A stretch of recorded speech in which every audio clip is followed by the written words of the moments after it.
She put a pot on she hair and gone. Them a the first one out on the dam. Basket on she head, bucket in each hand. Hold up on she frack, I wanna she grandson. To the market, them a go. For the morning, the day is dawning. For Catacrow to give the villagers a warning. Rise and shine, the birds them a sing. All animal take turn as them join in the waking.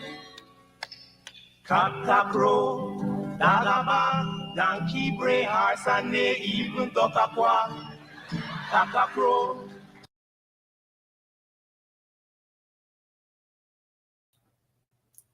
All righty.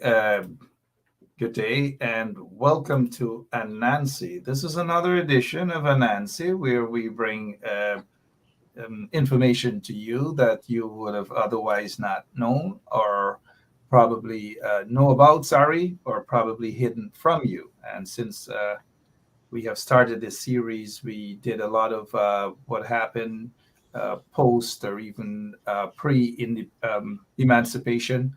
Lots of stories in terms of the village movements and so forth. And who other than David Arthur Granger, the former president of the Cooperative Republic of Guyana, and also the former leader of the opposition, and also the former leader of the People's National Congress Reform.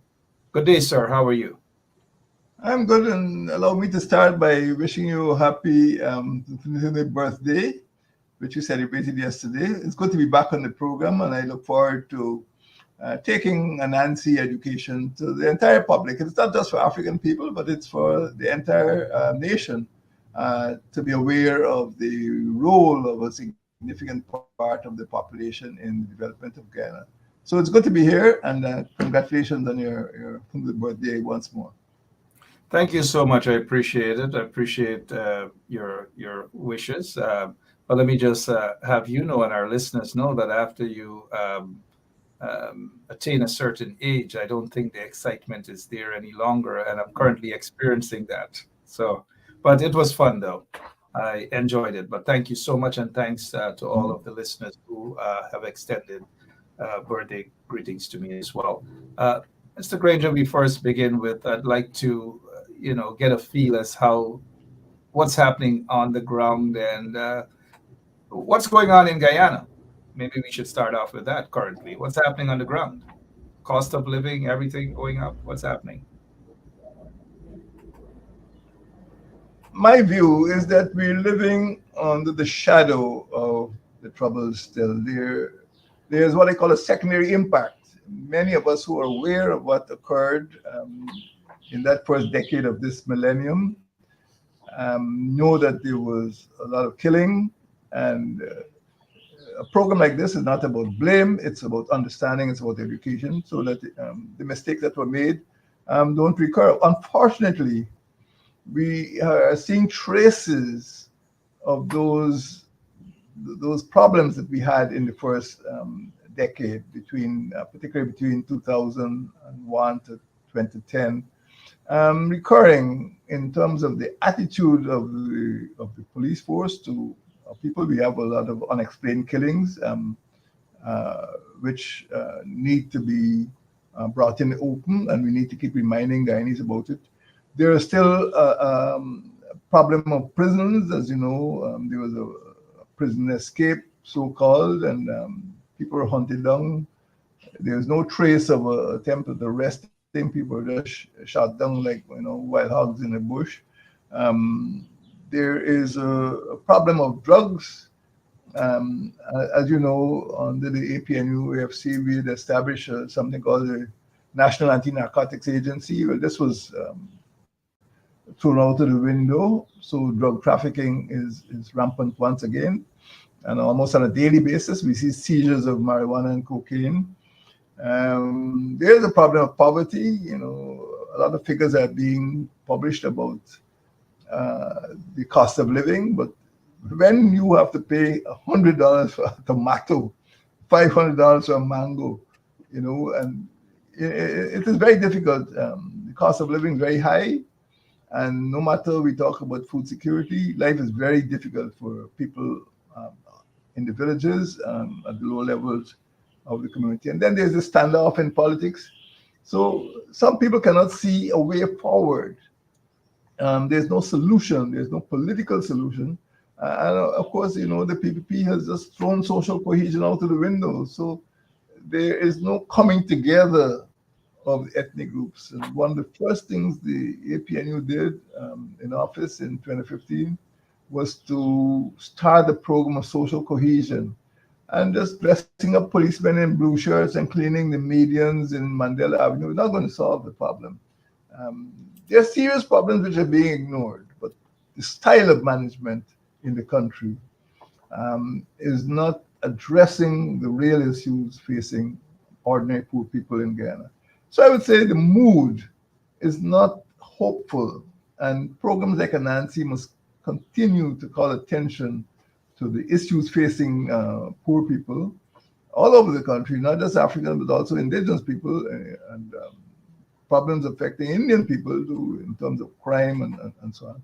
And together we can make life in Guyana better for everyone. And right now, it's difficult to see where we're heading. Don't worry about the billions of dollars coming from petroleum revenue. It is not trickling down. It is not trickling down to the ordinary people, ordinary housewives, ordinary households in the villages and in the urban communities. So we must continue to work, and programs like AWE, Anansi Web Education must continue to educate our young people so that they can have a better life. Thank you so much. If you're now joining us, it's Anansi Web Education. David Granger, the former president of the Cooperative Republic of Guyana. This program is aired at exactly 8 o'clock every Saturday, right here on 107.1 FM. Mr. Granger, you did mention mangoes. The price of mangoes gone up. The price for other fruits. I can just imagine how much they're selling guineps for now, too. Guineps, one of my favorites. Today's subject matter, we want to deal with what were the causes of the Troubles. That's the Troubles just before the quote-unquote jailbreak. Why did the Troubles persist for almost a decade? And also we will deal with how did the Troubles affect African Guyanese? And of course, the Troubles affected all Guyanese, but today we specifically will deal with how did the Troubles affect African Guyanese. Before we get to that, though, Mr. Granger, a very troubling thing that I'm seeing event in Guyana where sugar workers protesting against injustices within as they claim, injustices within Gaisuco. They were arrested. But what is interesting, though, is 16 of them or 20 of them were charged with acts of terrorism. What's your take on this latest development and the misusage and charges of terrorism? Well, the people who should have been charged for terrorism were those people who stormed the school buses on the 6th of March 2020 in West Berbice. On that very day, there were half a dozen serious riots. And up to now, we haven't had an explanation from the present administration. We haven't had an investigation. Those were the real terrorists, what they call like a clockwork insurgency. They just switched on and switched off. And some of the people who were responsible for that are now in the cabinet. But as far as I'm concerned, this is just being used to intimidate a section of the population. And it is part of a trend in policing. And the sad thing is that from 1999, the British government had given Guyana over a dozen different reports and consultancies, offered $1 trillion in assistance. But the police force has never been reformed under the People's Progressive Party civic administration. When I got into office in 2015, I restarted the reform process, but now it has been stopped again. So what has happened, what we're seeing now as part of the police behavior is a reflection of the administration, the PPP administration's attitude to using or misusing the police force. and not giving them the reform that they need to make the Guyana Police Force a modern policing organization. They're misusing the police, cleaning up the roads, and not deploying them to the border areas or to rural constituencies, and not giving them the quality of training. And the police are there to serve and protect, not to brutalize and dominate.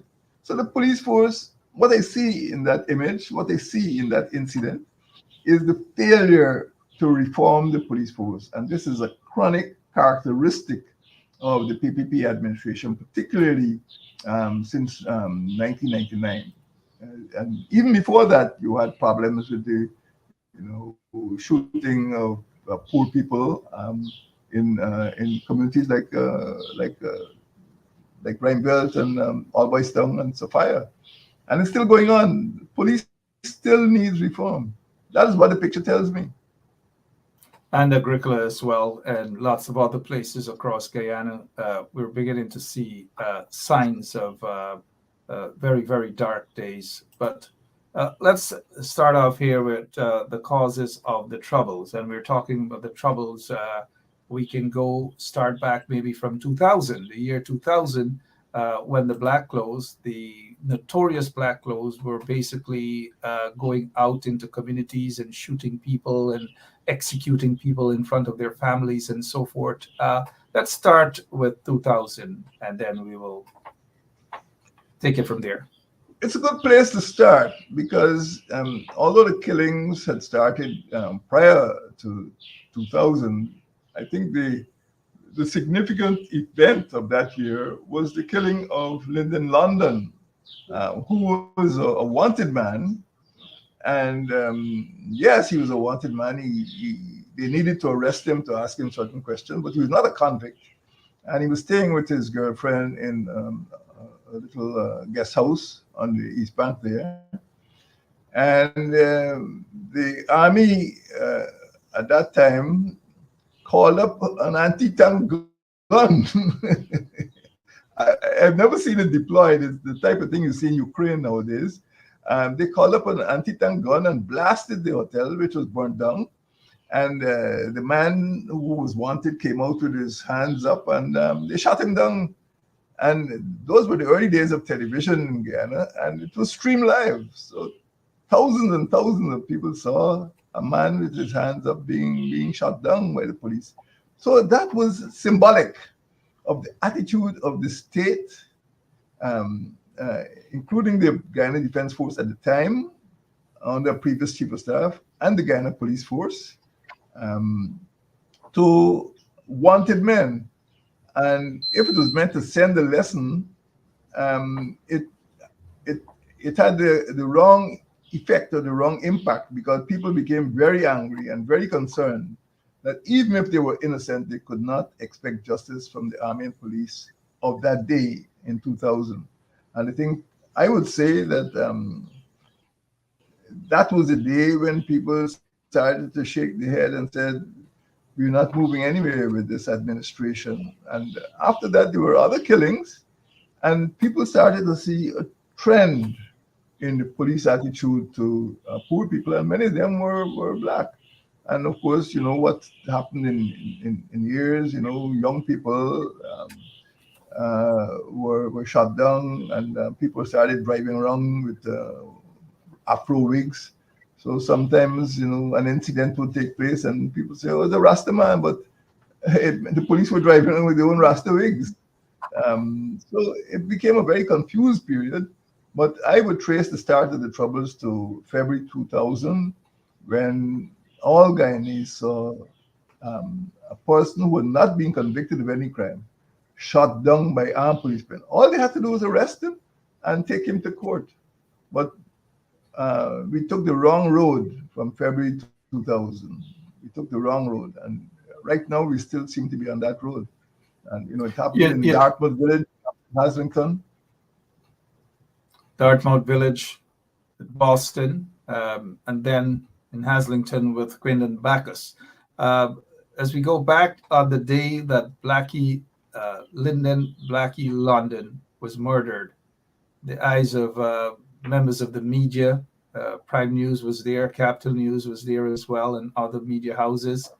Here's a guy, quote unquote, wanted by the police, negotiated, surrendered, walking out with his hands up, and was murdered. The PNC took a position that it was extrajudicial killing, it was cold blooded murder. The PBP and some of their supporters argued, so what? He was a criminal. You just said that he wasn't convicted, which is a fact. But how dangerous it is, especially on that day, when a wanted man, a so-called wanted man, walks out, surrendered with his hands in the air, and he was murdered by members of the Guyana police force, we believe. And because the PNC took a position to say that it was wrong, the PNC was accused of supporting criminality or supporting criminals. Your take, please. Well, it is quite clear that it's difficult to say that at that point in time, even if persons had been involved in crime, they say there's no point surrendering. There's no point, changing your lifestyle because you're going to be shot down. And it was a defining moment because it convinced people of the futility of trying to engage administration or the police force. And they said there's no point, going out to get killed because, damned if you do, damned if you don't. So it licensed the people who were inclined towards criminal behavior because they felt that once they got caught, once they were imprisoned, sometimes even without being convicted, they felt that they were going to be mistreated or killed. And this had a knock-on impact on the prisons. The prisons were built at that time because, of course, they burned down now. The Georgetown prison, there were three main prisons, one in Demerara, one in Esquibo at Mazroni, and one in Borbis at Amsterdam. All three of them were built during the Victoria age. They were like 1880s or thereabouts. So they were built with a certain capability and a certain capacity. Sometimes you would go into Georgetown prison, you see people still using wood to cook and all that. It's crazy, really primitive. But when you have a prison built for 600 and you have 1,800 people, you're bound to have overcrowding and you're bound to have mismanagement. And up to now, if you check with any one of the prisons, there are going to be incidents of contraband and mismanagement. And up to now, they haven't been able to solve those problems. But what I'm saying is both the police system and the prison system contributed to the proliferation of violence. Once you had innocent people in the prisons who were convinced of their innocence and they felt they were wrongly and cruelly treated, they would go on the roofs, they would protest, and if that didn't work, they'll break out. And that's what happened. They would break out, and that's what happened at Mashamani. Unfortunately, at that time, the judicial system was not leading towards timely early trials of individuals. Lots of individuals were sent to prison on trumped-up charges, and there were hundreds of folks who can talk about their stories. But during that time, though, you had the notorious Black Clothes Police who operated, some claim, by political orders and so forth. I recall an interview I did with the former Commissioner of Police, Laurie Lewis, just months prior to his death. And he said that even as Commissioner of Police, he wasn't responsible for the notorious Black Clothes Police, that they were taking orders from office of the president. How dangerous was this situation here with a police unit taking orders from politicians? That is part of the problem because you look to a professional police force to play by the rules to ensure that crimes are thoroughly investigated and that there's due process, and people have lawyers and the matters are dealt with the courts. But once politicians are settling personal vendettas or political vendettas, I was about to say you can't be sure of the outcome, but you can be sure of a negative outcome. That this is going to be used to settle scores. The police force are going to be used for enforcement. And it is quite true that in a notorious case in which a United States Embassy official was accused of trafficking in passports, that the police were being used as enforcers. So once you come off of the rails and you allow these rogue organizations to function, you don't know what the results will be. So you had police officers being used as enforcers for illegal purposes, illegal migration purposes. And people were used as enforcers for the drugs, the narco trade. Because when a certain notorious trafficker was arrested in Suriname, and the chief of police at that time, I think, was Mr. Chandrika Prasad Santoki. He was in the company of policemen. Minister of Justice at that time. Minister of Justice. I'm not sure about the titles in Suriname. Yeah. But once you allow that type of impropriety, there's no holding back, because you have officers taking orders from politicians and people being arrested, and it goes all the way down to the corporal and sergeant level. If somebody has a grievance, they just tell their boyfriend who is working in some unit in the police force to go and arrest him or go and shoot him. And some of the news outlets were able to capture, people being gunned down and dragged by the so-called black clothes, through the house or through the street and thrown into the back of a pickup truck. And I remember, seeing that picture of, I think her name was Donna Hera, I think in Buxton, a mature woman, grown woman, who she heard the shooting and she rushed to the nursery school to pick up her daughter or granddaughter, something. And she was shot by a stray bullet. They were shooting. I just thrown in the bus. You just saw these 2 feet sticking up. And apparently that was just regarded as collateral damage. So the country actually became lawless because of the attempts, or the maybe successful attempt by the politicians at that time, the PPP, to manipulate the police, manipulate promotion, manipulate the ranks, and it is still happening now. And unless we straighten out the police force with proper security sector reform, it will continue. But I'm not sure that this administration is interested in having a professional police force. I remember when I was president, people asked me what type of commissioner I wanted. I said, an unbribable commissioner. And I think people were amused, but that is true. I want a commissioner who could not be bribed, either for financial gain or for political advancement.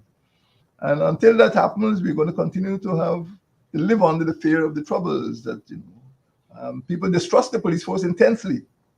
That's the consequence.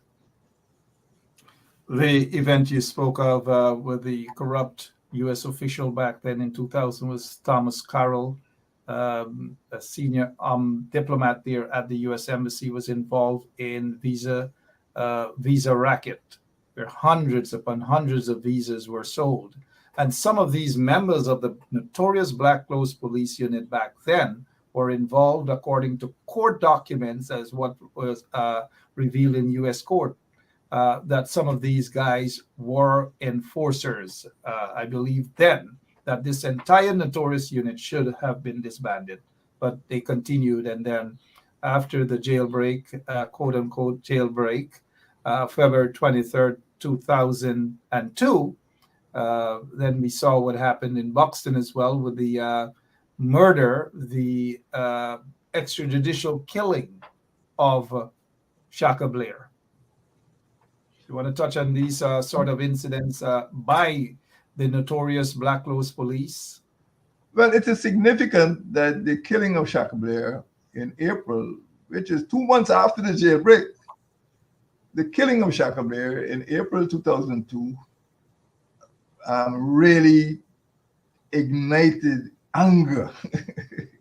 So it wasn't a cold and submissive condition. I think anger broke out then because they felt that Shaka was in bed with his wife and child, and he was shot in the middle of the night on the very day that the police officer was to be buried, Mr. Fraser, Superintendent Fraser. And after that, I don't know, I can't say all hell broke loose, but it was a significant date in which people felt they were not safe. But even prior to that event, the same Black Clothes Police were being used for political purposes. They would drive through certain villages, shooting in the air, throwing tear smoke. They seemed to be uncontrollable. And you may be right, I don't know the source of your information. Maybe even the commissioner couldn't control them. They were controlled by other powers. And the instructions they were given were contrary to their oath of office. They were contrary to the Police Act. And we have that problem throughout the period I call the Troubles. And I think that attitude still persists because some of the officers who were responsible for the behavior of the so-called Black Clothes are still around. And they've never been brought to justice. They've never explained or apologized. And people feel it's okay. And it goes all the way down into traffic. It goes all the way down into immigration. It goes all the way into the gold mining areas. And it's difficult to have an efficient professional police force without root and branch reform. This is not just playing around with a few officers and the Police Service Commission. Root and branch reform. If we're going to get a police force that can protect our citizens, protect our children, and ensure human safety and public security. Thank you so much. And I'm sure that most of our listeners, good evening to all of you who are watching us, who have just joined us. This is Anansi Web Education with former president of the Cooperative Republic of Guyana, David Arthur Granger. We saw lots and lots of improvements in terms of police reforms and so forth, and getting the right persons in different agencies to head various agencies. And I say kudos to your administration for that. But with the amount of evidence that existed, I do believe what came out in the Thomas Carroll trial in terms of some of these Black Clothes Police from that notorious unit were involved in protection and going and intimidating persons who didn't pay up for their visas and so forth and so on. Extrajudicial killings. I recall in 2001 in Agricola, they killed in the home of a guy by the name of Cyborn, killed him in front of his child mother, killed him in front of several young children in Agricola. All of these things and more. Some people might ask, and I'll just be a bit mischievous here, Mr. Granger, why is it that even under your administration that these culprits, these individuals who committed serious crimes and alleged to have committed serious crimes were not brought to justice? Well, let's not make this program a commission of inquiry into my administration or into what happened between 2015 and 2020. What I'll tell you is that a former commissioner of police, when asked a similar question, said, we have no evidence, we have no witnesses. All the people who could give any help in solving problems have been killed. So it seemed to me, even before 2015, that the technique was to kill everybody who knew anything about the crime. No, I did try I did try to convene, I did actually convene an inquiry into Lindo Creek, which I felt involved some of the key persons who could have um, explained the death of those miners. But the way that inquiry went was very disappointing, very troubling. And it really closed the door on the possibility of having investigations. There were about 10 massacres during that period, the massacre in Agricola, massacre in Bartica, massacre in Lusignan, and there were 10 in all. A massacre defined on the United Nations rules, and it seemed that when those massacres occurred, the technique of police or whoever it was to kill the witnesses. So it turned out that even the Lindo Creek massacre, people shut up. People were not prepared to speak. People were not prepared to give evidence. So it was almost an exercise in futility that you could go and convene a massacre and convene an inquiry into an incident, and you have to pay attention to what Mr. Jagdeo said during the month of August. People go to the grave with those secrets. He knows what he's talking about. People will go to the grave, and it is both symbolic, and I suppose it is very symbolic that the relative of one of the victims of the massacre wrote a letter stating that if you know these things, why not speak out? If you know who's responsible for killing my father or my uncle, why is it a secret? Why must people go to the grave? I am hurting. My family is hurting. And you know who killed these people, and you're not speaking.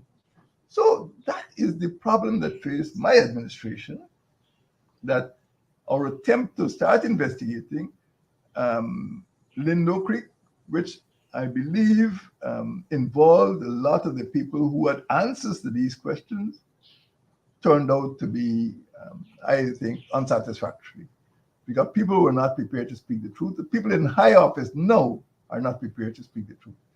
And we must pay attention to what Mr. Jagdeo said. A lot of things he said are at variance with the truth. But people have gone to their graves knowing what happened, and the Guyanese people will not get the benefit of the truth. So our effort was I suppose you can say, blunted by the very attitude of the people involved in the disturbance. We had several serious disturbances, and all of this stuff was just casually say, oh, fine man. It's not true, because people are still being killed, and fine man being dead and gone a long time ago. Other people are doing the killing, and the former head or the late head of the presidential secretariat said there are people out there who are not the escapees. He said there are people out there doing the killings who are not the escapees. And again, sometimes the little nuggets of truth seep out, even though the language is being used to conceal the truth. People out there, and those people we know about. And that is why at one stage, the Minister of Home Affairs of the PPP administration had to be brought before a commission of inquiry, to answer accusation that he is managing a squad. And of course, we had a problem with George Bacchus, who spoke too much, and he met his demise. So that is a reason why nobody wants to speak out, and that is the reason why other inquiries are not being have not been held. Because once you go on the stage there, you're either going to end up, spewing lies, or you're going to be killed. There are too many people still alive who are aware and who have blood on their hands. And Mr. Jagdeo is talking about what he knows, that people will go to their graves with secrets about those killings. And if you are in the cabinet, if you are president, and a minister sitting down next to you in cabinet, and he's assassinated, and you don't even have a coroner's inquest, not a commission of inquiry, you know, what does that say about you, about your administration, about your concern for humanity, your concern for the family? That is the problem we face. And the commissioner of police, who actually said, you know, those words, you know, that all the witnesses are being killed, might have been speaking the truth. That the witnesses have been killed, and those who are alive will probably be killed if they try to speak. Anansi Web Education, former President David Arthur Granger here every Saturday, as usual. Tonight or today, we are dealing with the issue of what were the causes of the troubles, dated back from 2000 to now. Why did the troubles persist for almost a decade? And the final question, how did the troubles affect mainly persons of African descent? Mr. Granger did remind us about what Mr. Jagdeo said recently as a relative of Sash Saw, the Minister of Agriculture, who was murdered along with some members of his family and the security guard. And Mr. Jagdeo did say that, and it's a very insensitive statement coming from Barra Jagdeo, that Dr. Roger Luncheon has gone to his grave with lots of secrets. And he also, Barra Jagdeo, will go to his grave with the same. That's highly questionable. But let us move on here now, and not just questionable, but dangerous for someone who was a head of state to make those sort of statements, as Jagdeo did. Mr. Granger, why did the troubles persist for almost a decade? Why, sir?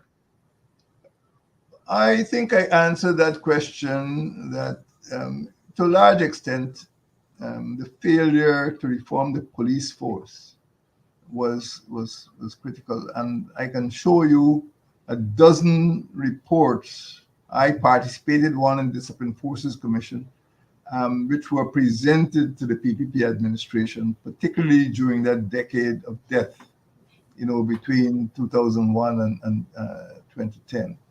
And that was an important factor that contributed to the persistence or the perpetuation, if you can call it that, of the criminality. And there are other factors, but I think in the interest of time, let me go to the last part of this this presentation here, the impact.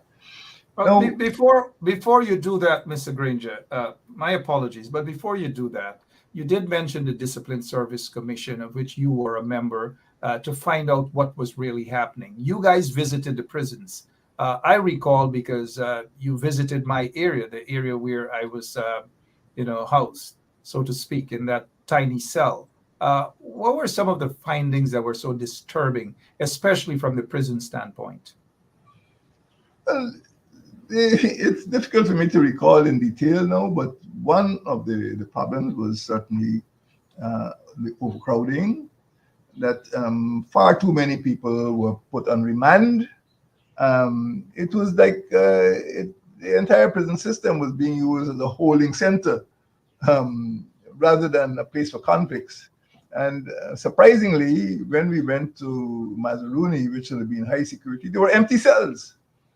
So some of the dangerous criminals were being kept in places like Georgetown when there were empty cells at Mazaruni. And no attempt was made to expand the prison system. As he said, it was based on 3 counties, Demerara, Essequibo, and Berbice. The prison at Temeri was actually an old wooden American Air Force building that was inadequate. It's now being used for union, for young people. And the one at Lusignan was a part of the, again, a wooden structure. These were ad hoc places. They were not designed to be prisons. And the administration at that time never had the money to build a proper prison system. So we've had frequent breakouts and mutinies. And of course, the most destructive one occurred in Georgetown, where the prison was practically burnt to the ground. So there was actually there's no money to build a new prison system, and the entire criminal justice system was, I think, responsible for putting too many young people on remand, or too many persons who could have been given bail. Denial of bail was being used as a form of punishment. That is the problem.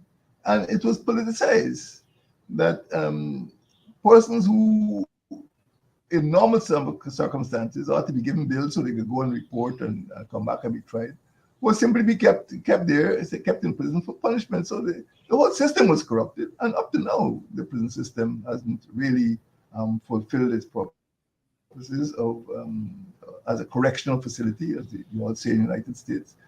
So those were some of the contributory factors. But the Discipline Forces Commission also dealt with the police force and the need for reform, the need for training. We were surprised to discover that many prison officers were not given formal training. Some of them come in maybe just a day or two before, or give them a baton or something. And they were not put through a rigorous program of training. And not that training is something that would solve all the problems, but that was one. And then, of course, the education level that was required. People were still insisting that officers should have some primary education. Of course, nowadays, in terms of modern technology with cameras and electronics and so on, you need people with advanced education. I don't think in any other Caribbean jurisdiction, English-speaking Caribbean jurisdiction, you could just end up being commissioned with some primary education.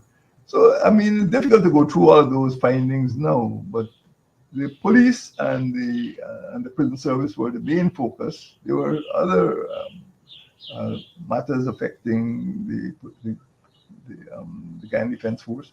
Some of the concerns were about race, but I would say this, that for every major witness that came before the Discipline Forces Commission, I took pains to ask one question.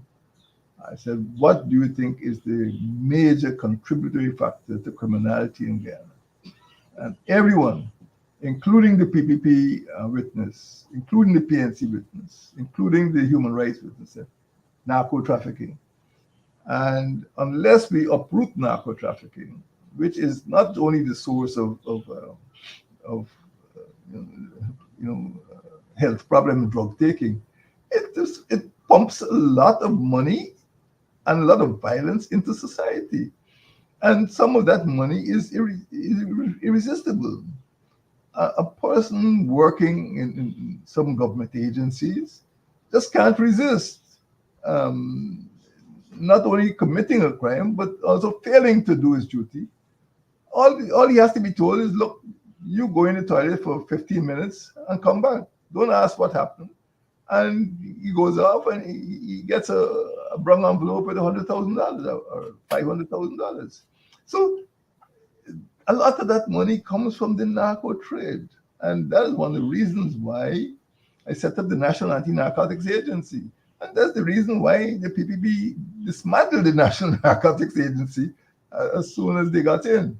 But unless you deal with that source of filthy money, you're not going to deal with the problems affecting the police force, because some of those rogues are well paid.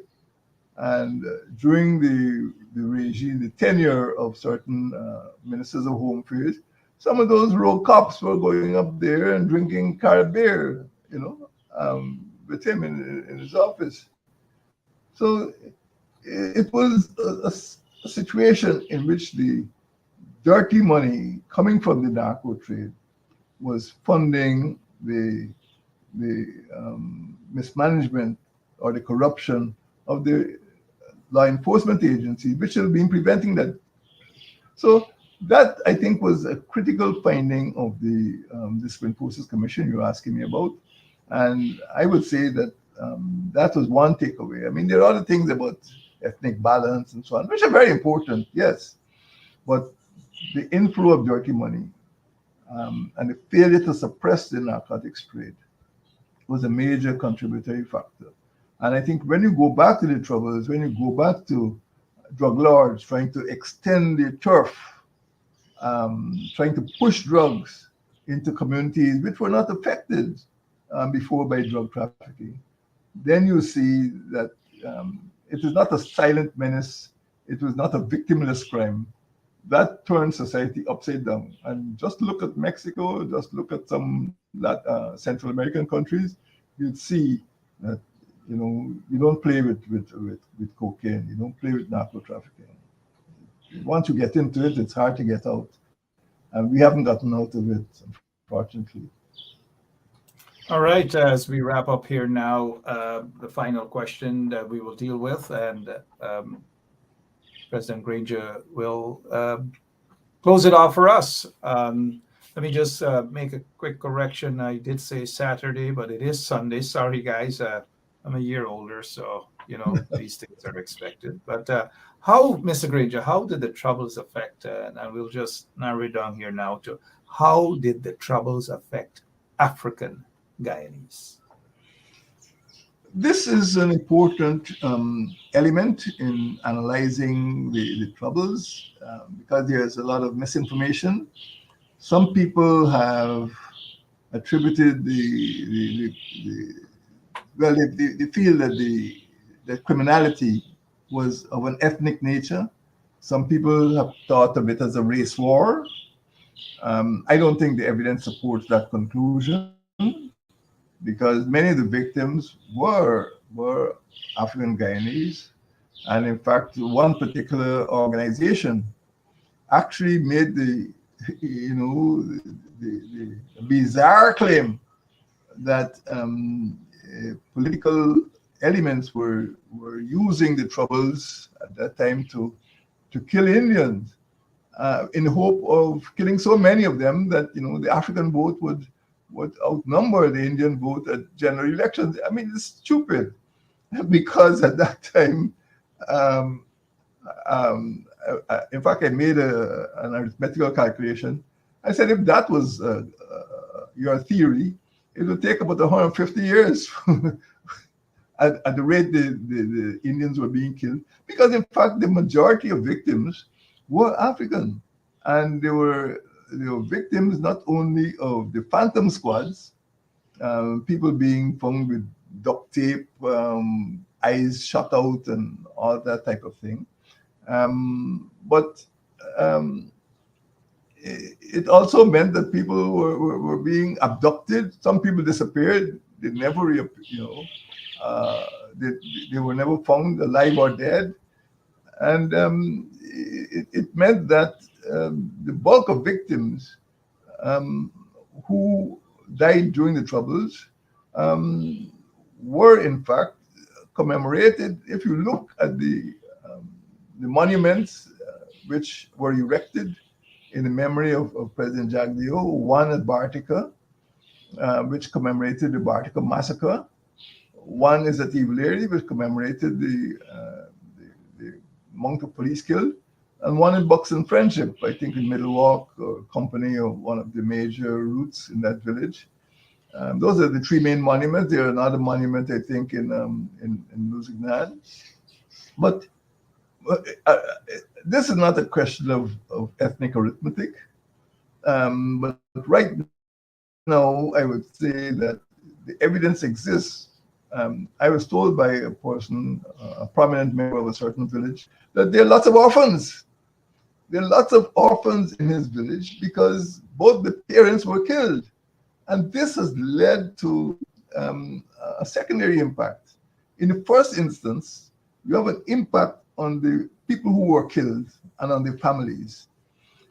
In the second instance, you have an impact on the children who are going to school and see a body floating in the sideline and in the middle walk. People seeing bodies on the streets. And they might have been 4 or 5 at that time. In 2000 and 2002. But right now, they are young adults, they're adults, they're in the 20s or 30s. and they still have that memory. The way to solve my problem is to get a gun. The way to resolve any dispute is to get a gun. They've grown up in a gun culture. I remember at a certain book exhibition for primary school children, we're looking at the books and there were some magazines there. Oh, this one is Babyface. This one is Robocop. These are primary school children who could identify members of the black. It is sad. And, I say the secondary impact. People can show you the bullet holes in their homes from the police shootings and from the violence. So that will take a long time to be erased from the memory, from the psyche of the children who grew up in that period. So it is not just so many deaths of Africans or Indians or PNC or PPP. It is the trauma that the entire country faced. And right now, I still feel that the way to overcome that trauma, the way to overcome that secondary impact is by using social cohesion to heal the problems we have and to rebuild respect but between the groups.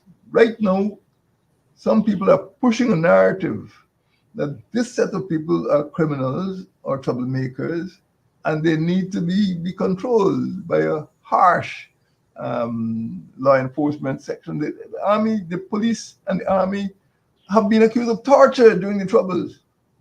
There are people, there are articles, there are stories, there's evidence that torture existed in the army under under the regime of certain people. Torture existed in the police force. And we have not been able to overcome the impact of those that form of behavior by those two forces, which were both subject to political directive. And when you see, people in high political office interfering with officers' promotions, removing senior officers, half a dozen at a time, and promoting junior officers. And this happens also in the police force. People say, well, what is the point being honest? What is the point following the rules when the people who break the rules are the ones who are getting ahead? So it is difficult to measure the impacts of the Troubles, even now. And even in August this year, we have people talking about going to the grave with the secrets. Well, we need to get those secrets out. We need to resolve our problems. We need to have healing in this country. And unfortunately, there does not seem to be the will by this administration to deal seriously with the problems of the Troubles, whether they're ethnic problems in terms of the impact on African Guyanese, or whether they're problems that affect all society, and especially the young people who are living in those communities where there was a high level of violence. Because even as late as March 2020, on the 6th of March 2020, even before the Election Commission had declared results, we saw the sort of violence that was unleashed. Even in September 2019, when as president I tried to address the Guyana Manufacturing Services Association, we saw people who were presently ministers of the government barging into an ordinary economic forum, displaying placards and behaving in an unruly and hooliganistic way. You can see that there's no will to have an orderly society. And that is the great pity of the Troubles, and that is the impact of the Troubles, and that's affecting all Guyanese, not just African Guyanese. And I don't know how we'll get out of it without serious reform, not only of the security sector system, the security sector and related system, but also in our political culture. Absolutely. That event, the manufacturing event you mentioned there, was held at the Pegasus Hotel, and we saw how those guys behaved. Yet a lot of these guys are in high positions today. Unfortunately, we see that they're charging people who are just exercising their constitutional rights with acts of terrorism. when in fact they behaved worse than that. Today we dealt with, of course, what were the causes of the troubles dating back from 2000, and why did the troubles persist for almost a decade? And we just closed off with how did the troubles affect African Guyanese? To all of our listeners throughout Guyana and other parts of the world, we thank you so much for this evening. We will see you again next Sunday. Mr. Granger, thank you so much for your time. I know we went way over our time, but this is a subject that will probably take a couple more days discussing. Please let us not just end with it today. There will be more discussions, of course. Thank you so much. Continue. Thank you. Yeah. Thank you, and have It's always a pleasure, Mark. Yeah, appreciate it, sir. All right, so we will be back next week, same place, same time, right here on 107.1 FM with Anansi Web Education. Take care and God bless.